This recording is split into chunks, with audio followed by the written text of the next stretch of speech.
Now Sarai, Abram's wife, bore him no children. She had an Egyptian slave girl whose name was Hagar. And Sarai said to Abram, "You see that the Lord has prevented me from bearing children. Go in to my slave girl. It may be that we shall obtain children by her." And Abram listened to the voice of Sarai. So after Abram had lived 10 years in the land of Canaan, his wife Sarai took Hagar the Egyptian, her slave girl, and gave her to her husband Abram as a wife. He went into Hagar, and she conceived. And when she saw that she had conceived, she looked with contempt upon her mistress. Well, and then Sarai, her mistress, said to Abram, "May the wrong done to me be on you. I gave my slave girl to your embrace, and when she saw that she had conceived, she looked on me with contempt. May the Lord judge between you and me." But Abram said to Sarai, "Your slave girl is in your power. Do to her as you please." Then Sarai dealt harshly with her, and Hagar ran away from her mistress. The angel of the Lord found Hagar by a spring of water in the wilderness, the spring on the way to Shur, and said, "Hagar, slave girl of Sarai, where have you come from and what are you doing?" She said, "I am running away from my mistress, Sarai." Well, the angel of the Lord said to her, "Return to your mistress and submit to her." The angel of the Lord also said to her, I will so greatly multiply your offspring, Hagar, that they cannot be counted for multitude. And the angel of the Lord said to her, "Now you have conceived and shall bear a son. You shall call him Ishmael, for the Lord has given heed to your affliction. And Ishmael shall be a wild ass of a man, with his hand against everyone and everyone's hand against him, and he shall live at odds with all his kin." So she named the Lord who spoke to her, "You are El Roi," for she said, which means the one who sees God, "Have I really seen God and remained alive after seeing him?" And therefore the well that she had stopped at was called Bir Lahai Roi, and it lies between Kadesh and Bered. Hagar bore Abram a son, and Abram named his son Ishmael. Abram was 86 years old when Hagar bore him Ishmael. Keep in mind, he lived like 1,000, it's fine. All right, that's the first part of the story, okay? Here's the second part, Genesis 21. The Lord did for Sarah as he had promised. Sarah conceived and finally bore Abraham a son in his old age, at the time of which God had spoken to him. Abraham gave the name Isaac to his son, whom Sarah bore him. The child grew and was weaned, and Abraham made a great feast on the day that Isaac was weaned. But Sarah saw the son of Hagar the Egyptian, whom she had borne to Abraham, playing with her son Isaac. So she said to Abraham, "Cast out this slave woman with her son, for this son of a slave shall not inherit along with my son Isaac." The matter was very distressing to Abraham on account of his son. But God said to Abraham, "Do not be distressed because of the boy and because of your slave woman. Whatever Sarah says to you, do as she tells you. For it is through Isaac that offspring shall be named for you. And as for the son of the slave woman, I will also make a nation of him, because he is your offspring." So Abraham rose early in the morning and took bread and a skin of water and gave them to Hagar, putting it on her shoulder along with the child, and sent her away. And she departed and wandered about in the wilderness of Beersheba.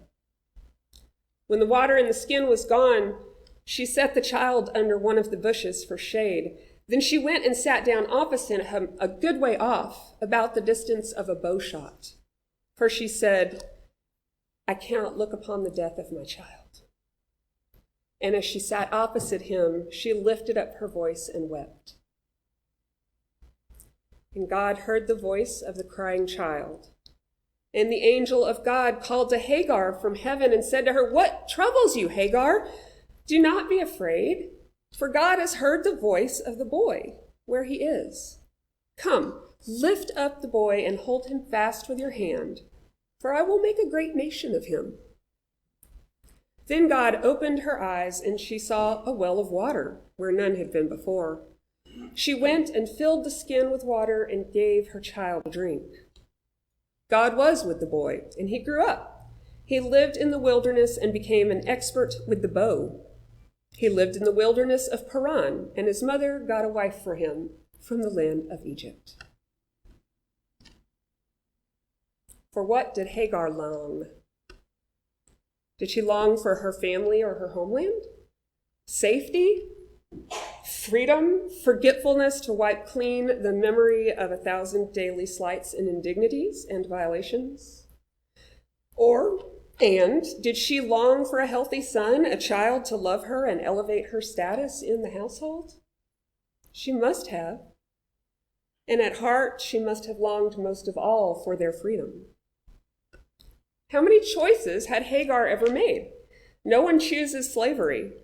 In the Bible, where we often today read handmaiden, it means slave.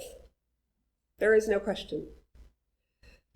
No slave chooses a harsh mistress or wishes to be given away like a thing, only a body to be pierced and broken and used.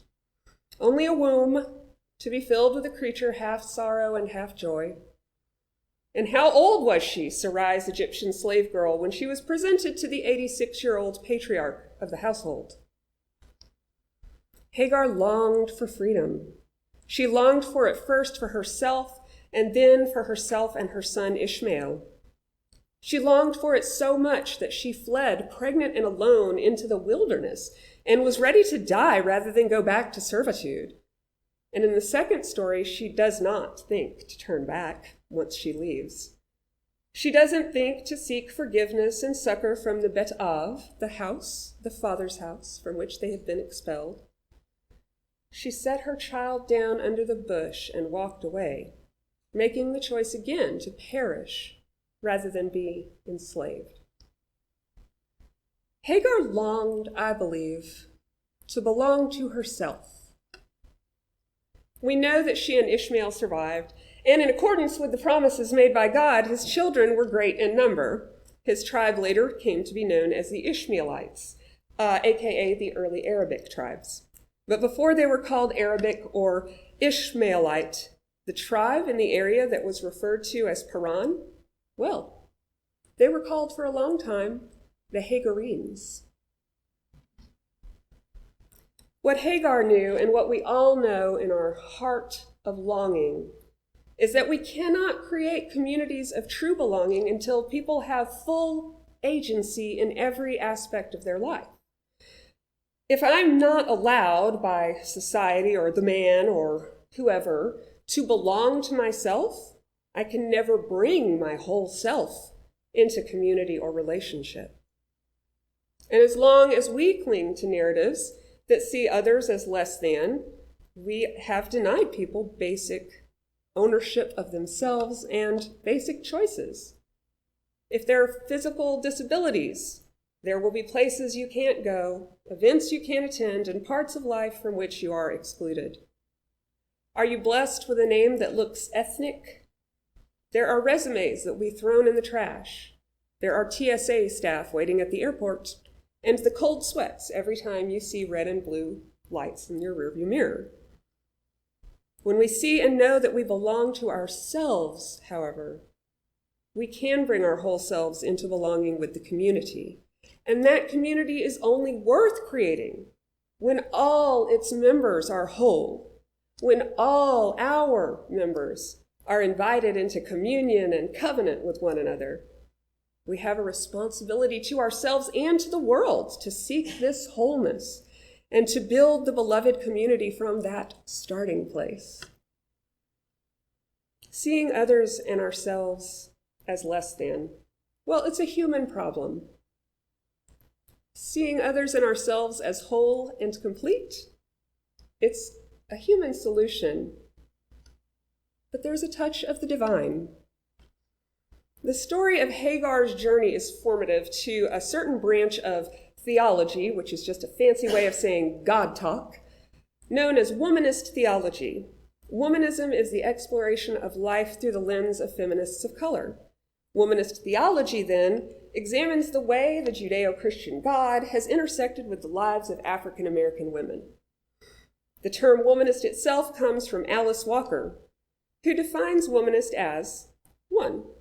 A black feminist or feminist of color, from the black folk expression of mothers to female children, you acting womanish, i.e., like a woman, usually referring to outrageous, audacious, courageous, or willful behavior, wanting to know more and in greater depth than is good for one, interested in grown-up doings, acting grown-up, being grown-up, also interchangeable with another black folk expression, you trying to be grown, responsible, in charge, serious. 2. Womanist, a woman who loves other women, sexually and or non-sexually, committed to the survival and the wholeness of all people, male and female and other, not a separatist, except periodically for health. I like that. It's okay to go have our women's retreats. Little periodic separation for health. Number 3, a womanist, loves music, loves dance, loves the moon, loves the spirit, loves love and food and roundness, loves struggle, loves the folk, loves herself, regardless.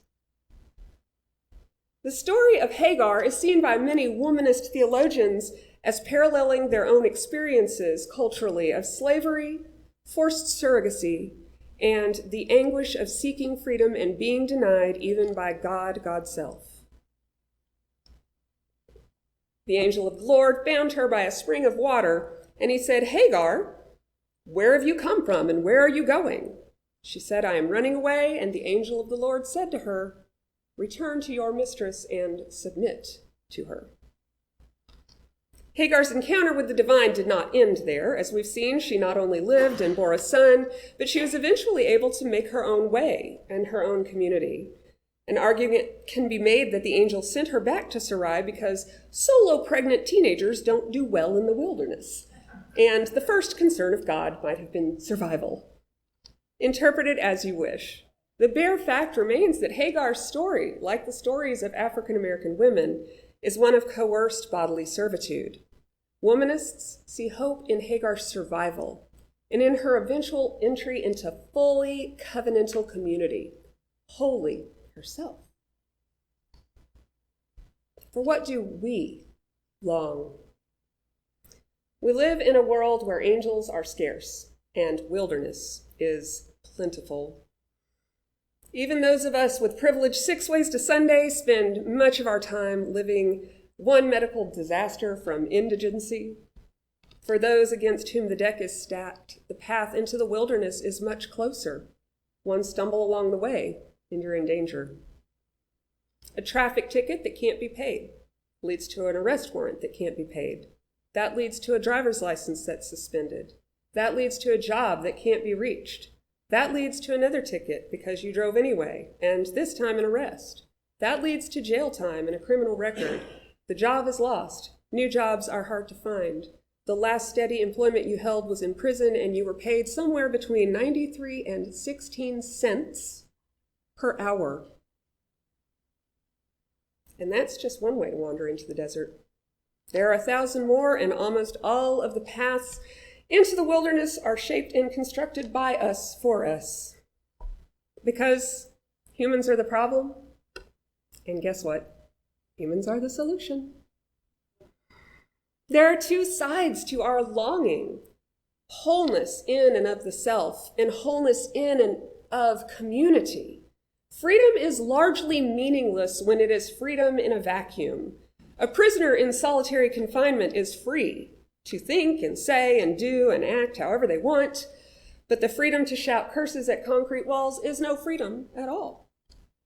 There are some who use their agency to retreat from the world, and that's a fine thing for them, but most of us just have to live in the world, and we have to transform it so that we can live here as our whole selves. Our mission here is to create community. Part of the way I like to say that is to build a more just and loving world. I often use that term, beloved community, as a shorthand for that world.